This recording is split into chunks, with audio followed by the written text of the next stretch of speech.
పడ్డాక అందరూ ఒక ప్రత్యేకమైన లక్ష్మీ పూజ చేయాలి. ఆ పూజ ఎలా చేయాలంటే, మీ ఇంట్లో పూజ గదిలో ఖచ్చితంగా ఉండాల్సిన లక్ష్మీదేవి ఫోటో, ఏనుగులు తొండంతో నీళ్లు తీసుకుని అభిషేకిస్తున్న గజలక్ష్మీదేవి ఫోటో కానీ, కుడి చేత్తో బంగారు నాణ్యాలు వర్షిస్తున్నటువంటి ధనలక్ష్మీదేవి ఫోటో కానీ ఉండాలి.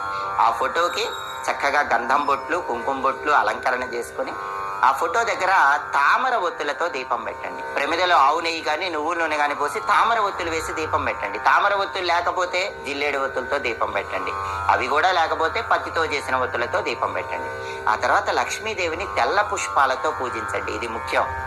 తెల్లటి పుష్పాలతో లక్ష్మీదేవిని పూజిస్తూ ఓం నమో ధనదాయై స్వాహ ఈ మంత్రాన్ని 21 సార్లు చదవండి. ఓం నమో ధనదాయై స్వాహ చదివిన తర్వాత పాలతో చేసిన పాయసం లక్ష్మీదేవికి నైవేద్యం పెట్టండి.